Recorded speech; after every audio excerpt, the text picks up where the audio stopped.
संगवारी हो जय जोहार जय छत्तीसगढ़। आज के मोर नया वीडियो में आप जम्मू संगवारी मन के स्वागत है। और आज लगे है गुइया पिक्चर। आज है 8 दिसंबर के गुइया पिक्चर लगे है। देख सकते पोस्टर बड़े बड़े यहाँ पास अमलेश भाई के पोस्टर आप मतलब दिखाना चाहूँ, देख सकते हो बहुत। और यहाँ आज पहला शो है जो कि 9 से 12 बजे तक के है। और पहला शो में ही देख सकते हो अपन यहाँ पास बाइक पार्किंग देख सकते हो, पूरा हाउसफुल है देख सकते हो यहाँ पास। और अभी भी आवत है मुझे देखे पर देखा तो आप तो बने रहो ये वीडियो में। आप मतलब दिखाऊँ अभी इंटरवल हो चुके हैं। इंटरवल के बाद अभी देख सकते हो हमारे मन साथ नरेश भैया ऑटो चलाता है।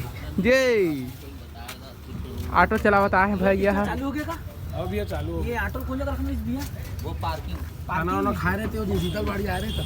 शीतलवाड़ी के ना नहीं तो संगवारी हो हमारे मन पास आए है मुंगेली से, जो कि कोमल भैया अभी अपन पेंड्री तालाब की वीडियो देखते रहे, बहुत ज़्यादा वायरल हुआ रही है भैया के वीडियो है ना जी। कुछ बोलना चाहो संगवारी मन? जय जोहार संगवारी हो। आज हम रायपुर के प्रभात टाकीज आए हैं ना, वो आज गुइया पिक्चर के शुरुआत होते हैं और आज टाकीज में लगे तो हम बिल्कुल अभी पहले पिक्चर देखो ओखा बाद फिर गोट बात करबो आगे। तो भैया से में जुड़े रही हो और चैनल सब्सक्राइब कर ध्यान बुलाओ। तो चलो अभी अमलेश के सर मन भी आ हुए हैं, पूरे स्टार कास्ट आ हुए हैं। तो ये वीडियो के माध्यम से आप मतलब जम्मू संगवारी मतलब दिखाना चाहूँ तो बने रहो वीडियो में। अगर सब्सक्राइब नहीं करो सब्सक्राइब कर ले रहा हो चैनल।